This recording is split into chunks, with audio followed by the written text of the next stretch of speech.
alaykum. Bugungi bemorimiz 53 yoshda. Koronagrafiya stentlash amaliyotidan keyingi holat. Bemorga 2 ta stent o'rnatildi. Stentlash jarayonida bemorda taxikardiya xurujlari kuzatildi.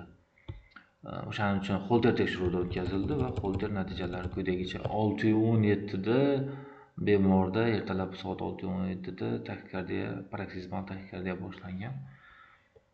Paroksizmal supraventrikulyar taxikardiya boshlangan va bu davom qilgan o'rtacha 1 daqiqa, taxminan 1 daqiqa davom qilgan, 6:18 da tugagan. Xo'p, bu qanaqa taxikardiya? Paroksizmal xarakterdagi taxikardiya albatta birdaniga boshlanib, birdaniga tugayapti. Paroksizmal. Keyin ko'reslar kengaymagan, o'shaning uchun supraventrikulyar, ventrikulyar emas, qorinchadan tepada supraventrikulyar taxikardiya. Paroksizmal supraventrikulyar taxikardiya. Xo'p, paroksizmal supraventrikulyar taxikardiyaning ham bir necha turlari bor. Avo-uzlovoy rentrant taxikardiya, avo-rentrant taxikardiya va bo'lmacha taxikardiyalar farqlanadi, to'g'ri?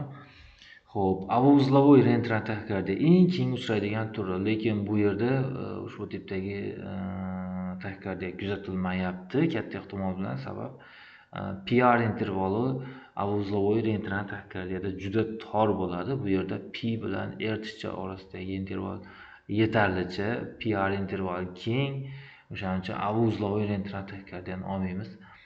Avo-rentrant taxikardiya ortodrom, antidrom ikki xil turi bor. Antidromda ko'res keng bo'ladi. Bu yerda keng emas, aniq avo-rentrant taxikardiya antidrom tip emas.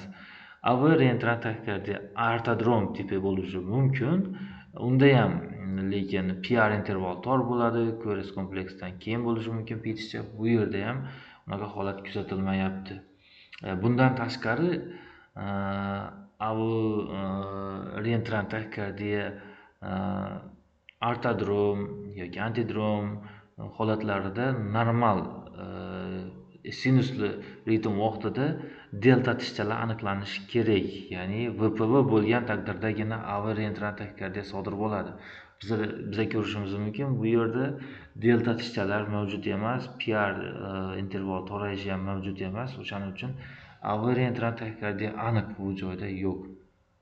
Avo-rentrant taxikardiya ham, avo-uzlovoy rentrant taxikardiya ham yo'q. Значит, bizda bitta variant qoldi, bo'lmacha taxikardiyasi.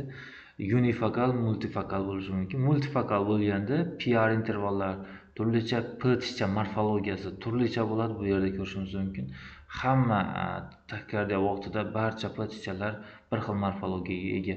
Sinusli P dan farq qiladi, lekin o'zlari taxikardiya vaqtidagi P tishchalar bir xil. O'shaning uchun biz buni olishimiz mumkin. Unifokal bo'lmacha taxikardiyasi. Supraventrikulyar unifokal bo'lmacha taxikardiyasi deb olishimiz mumkin.